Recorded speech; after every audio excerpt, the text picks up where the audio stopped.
अध्याय 2 देवताओं द्वारा गर्भस्थ भगवान कृष्ण की स्तुति।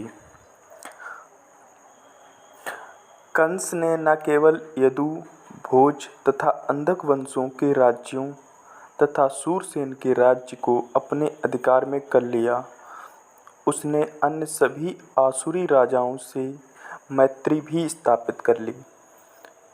उनके नाम हैं प्रलंब, बक, चाणूर, दृढ़व्रत, अघासुर, मुष्टिक, अरिष्टि, द्विविद, पूतना, केसी तथा धेनुक। उस समय जरासंध मगध प्रांत, जो कि आजकल बिहार राज्य में आता है, उसका राजा था। इस तरह कूटनीति से कंस ने जरासंध के संरक्षण में उस समय का सबसे शक्तिशाली राज्य बना लिया था। उसने बाणासुर तथा भौमासुर जैसे राजाओं से भी मित्रता स्थापित कर ली थी, जब तक कि वह सर्वाधिक प्रबल नहीं बन गया। तब तक वह और राजाओं से मित्रता स्थापित करने लगा था। फिर वह यदुवंश के प्रति, जिसमें भगवान कृष्ण को जन्म लेना था, उससे अत्यधिक शत्रुता बरतने लगा था।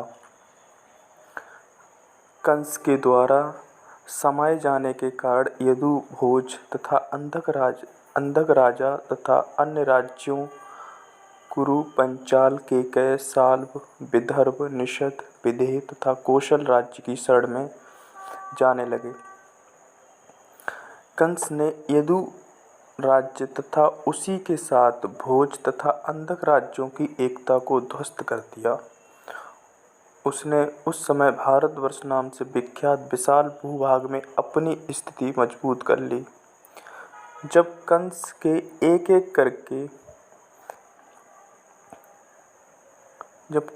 एक एक करके देवकी तथा वसुदेव के 6 शिशुओं का वध कर दिया, तो कंस के अनेक मित्र तथा परिजन उनके पास पहुँचे और उन्होंने प्रार्थना की कि वह इस जघन्य कर्म को त्याग दे, किंतु बाद में वे सब कंस के प्रशंसक बन गए।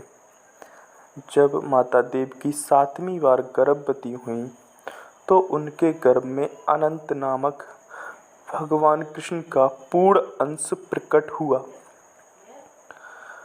माता देवकी हर्ष तथा विषाद से अभिभूत थीं। वे हर्षित थीं क्योंकि उन्हें पता था कि उनके गर्भ में भगवान विष्णु ने आश्रय लिया है, किंतु साथ ही वे खिन्न थीं कि शिशु के उत्पन्न होते ही कंस वध कर देगा।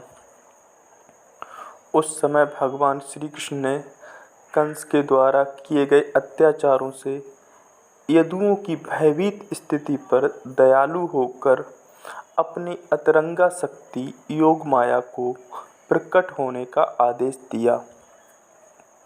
भगवान कृष्ण संपूर्ण ब्रह्मांड के स्वामी हैं, किंतु यदुवंश के वे विशेष रूप से स्वामी हैं।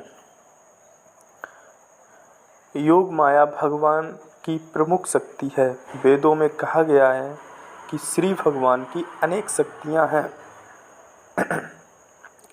ये विभिन्न शक्तियां बाहर तथा भीतर से कार्य कर रही हैं और योग माया समस्त शक्तियों में प्रमुख है। उन्होंने आदेश दिया कि योग माया ब्रजभूमि वृंदावन में अवतरित हो, जो सदैव सुंदर गायों से सुशोभित रहता है। वृंदावन हमेशा सुंदर गायों से सुशोभित रहता है। वसुदेव जी की एक पत्नी रोहिणी वृंदावन में राजा नंद तथा रानी यशोदा के घर में निवास कर रही थीं।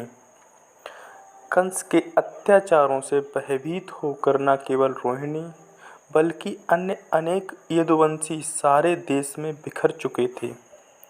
कुछ पर्वत की गुफाओं में रह रहे थे। अतः भगवान कृष्ण योग माया से इस प्रकार बोले,